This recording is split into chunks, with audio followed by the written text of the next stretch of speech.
மீனராசி மற்றும் மீன லக்னத்துக்கு இறுதி கட்டத்துல ராகு கேது உங்களை விட்டு வெளியே வர போறாங்க. பயம்னா என்னன்னு தெரியாத ராசி, சாதுவாக இருந்தாலும் மன தைரியம் அதிகமுடைய ராசி. 30 ஆண்டு கால சனி நிவர்த்தி ராசிக்கு 12ஆம் இடத்துல இருந்து பிடிச்சது ஒழிஞ்சுது அப்படின்னு நினைக்கிறதுக்குள்ளார அடுத்தது சனீஸ்வர பகவான் ராசி நோக்கி போறாரு. கொடுக்கக்கூடிய பலன்களை நிச்சயமாக யாராலையும் தடுக்கவே முடியாது. ஏற்கனவே செலவு கை மீறுதுங்க. வாழ்வா சால்வா அப்படிங்கிற விஷயத்துல இருக்கிறோம். நிறைய பார்த்தீங்கன்னா எங்களுக்குன்னு யாருமே இல்லை, கடவுள் தான் எங்களை காப்பாற்றணும்னு அனுதினமும் கடவுள்கிட்ட வேண்டிட்டு இருக்கிறீங்க. ஆனால் வெளியே என்ன பேசுறாங்க உங்களை பத்தி? இவனுக்கு என்ன, இவன் கார் வச்சுட்டு இருக்கிறான், வீடு வச்சுட்டு இருக்கிறான், டெய்லியும் கார்ல தான் போயிட்டு இருக்கான், கீழே பார்த்தீங்கன்னா இப்போ அதமே எனக்கு கீழே பரமாட்டேங்குது. ஏதோ ஒரு விஷயத்துல பார்த்தீங்கன்னா நீங்க ஃபாலோ பண்ணக்கூடிய ஒரு விஷயங்களுமே, அதாவது காரில் தான் போவேன் அப்படின்னா அந்த காரவே மற்றவங்க பார்த்தீங்கன்னா கண்ணு வைக்கிறது, அதையே வச்சு ஒரு கேவலமாக பேசுறது, வெளியே உங்களை பற்றி தவறாக பேசுறது, எவ்வளோ பேசினாலும் அதெல்லாம் கேட்டுட்டு அடுத்தவனுக்கு உதவி செய்கிறது தான் மீனராசி. அவன் தான் பேசுகிறான்னு தெரியும், கேட்டுட்டு பரவாயில்ல பேசிட்டு போகிறான், அவனுக்கு பேசுகிறான் அவனுடைய விஷயங்கள் அப்படின்னு சொல்லி ஓகே கஷ்டம்னு வந்தால் முதல்ல உதவக்கூடிய ராசி. சுயநலம் இல்லாமல் இன்னைக்கு சுற்றிட்டு இருக்கக்கூடிய ராசி மீனராசி. ஏன்னா குரு பகவான் பாருங்க ராசிக்கு 3ஆம் இடத்துல வக்ரமாயிட்டார். இதுக்கு மேலே இந்த மாதிரி ஒரு கஷ்டமான காலத்தை இந்த 20 வருஷம் 30 வருஷத்தில் நான் பார்த்ததே இல்லைங்க. அப்படிங்கிற மாதிரி நிறைய உங்கள் மேலே சுயநலவாதி, இவனுக்கு பார்த்தீங்கன்னா இவன் எல்லாருக்கும் ஹெல்ப் பண்ண மாட்டான், இவன் பொறாமப்படக்கூடிய நபர் அப்படிங்கிற மாதிரி உங்களை 1000 பேச்சு பேசுகிறாங்க. அது வயசா பிரயோஜனம் இல்லாதவன் எல்லாம் பேசுகிறான். அதே போல் உங்ககிட்ட வாங்கி சாப்பிட்டவனும் பேசுகிறான், வாங்கி சாப்பிடாதவனும் பேசுகிறான்.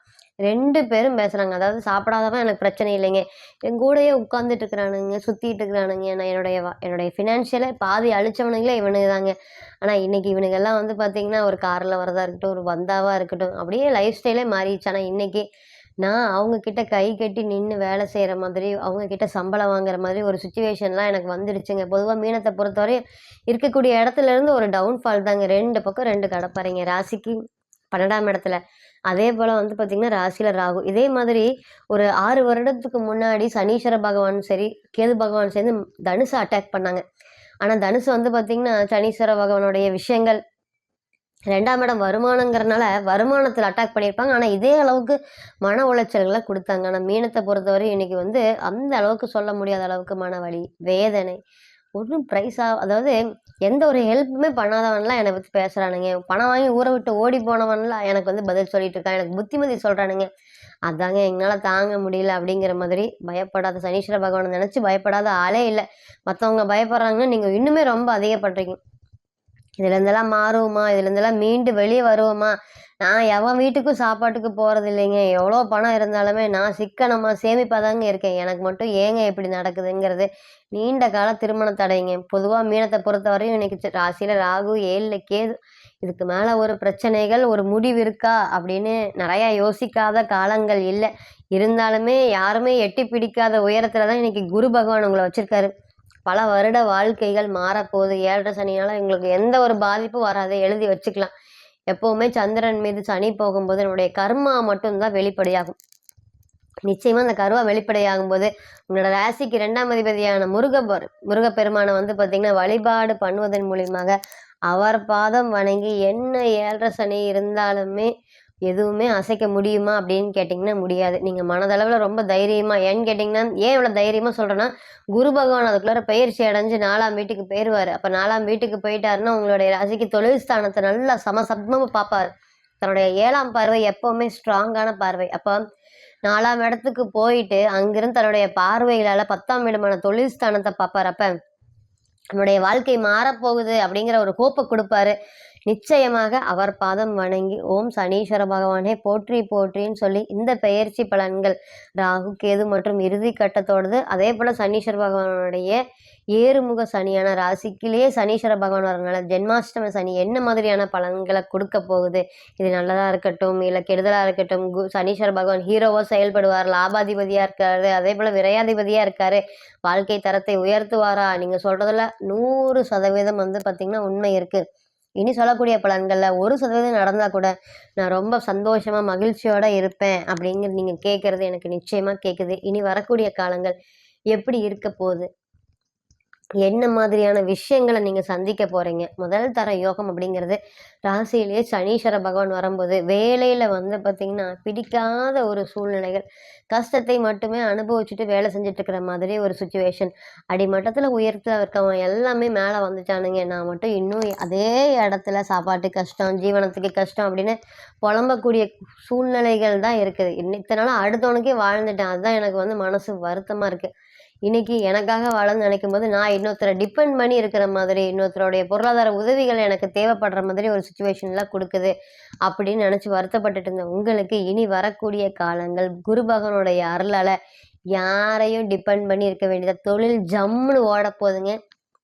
இத்தனை நாளா இல்லாத தொழில் வளர்ச்சி. ஆமா, ராசியில சனீஸ்வர பகவான் இருப்பாரு. அவரும் சேர்ந்து பாருங்க தன்னுடைய 10ஆம் பார்வையாக தொழில் ஸ்தானத்தை பார்க்குறாரு. என்ன சனி ஜென்ம சனியா இருக்கட்டும், தொழில் நல்லாக ஓடும். அந்த தொழில்ல மட்டும் கவனம் செலுத்துனீங்கன்னா போதும். வாழ்க்கையில நிறைய பெரிய உயரத்துக்கு, எட்டாத உயரத்துக்கு உங்களை நிச்சயமா அழைச்சிட்டு போவார்.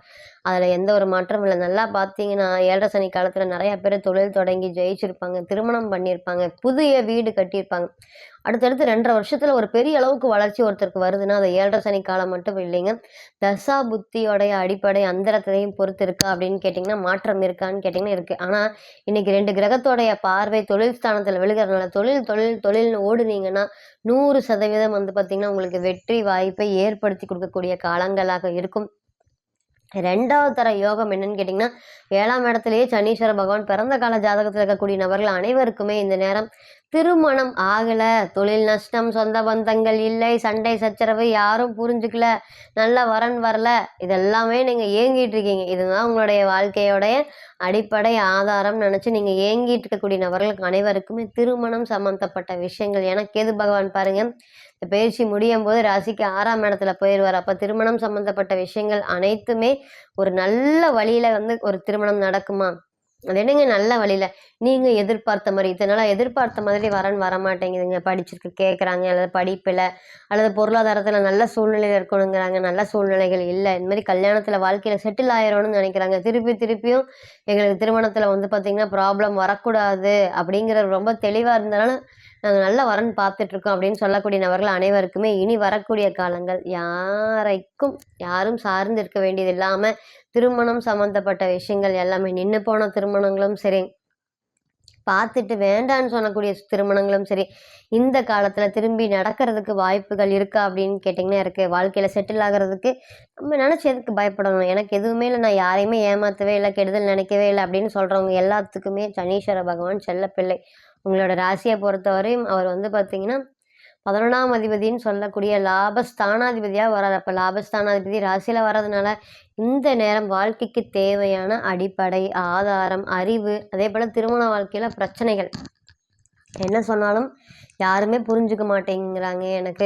என்னுடைய குடும்பத்துல வந்து பார்த்தீங்கன்னா, யாருமே என்னுடைய விஷயத்த பேசக்கூடாது அப்படிங்கிறதுல தெளிவா இருக்கும். ஆனா எனக்கே இந்த மாதிரி எங்களுடைய விஷயத்தையே மத்தவங்க பேசுற அளவுக்கு ஒரு சிச்சுவேஷன கொண்டு வந்து குடுத்துருக்கு. திருமண வாழ்க்கையில நெறைய மகிழ்ச்சி குறைவு, சண்டைகள், சச்சரவுகள், 3வது நபர்களால பிரச்சனைகள், சொல்ல முடியாத அளவுக்கு மன வலிகள், வேதனைகள் அதிகமாக இருக்கு. இனி வரக்கூடிய காலங்கள் எல்லாமே சனீஸ்வர பகவான் பாதம் வணங்கி, இனி வரக்கூடிய காலங்கள் எல்லாமே பிரிந்த கணவன், மனைவி சேருவதற்கு இது ஒரு நல்ல காலமாக இருக்கும்.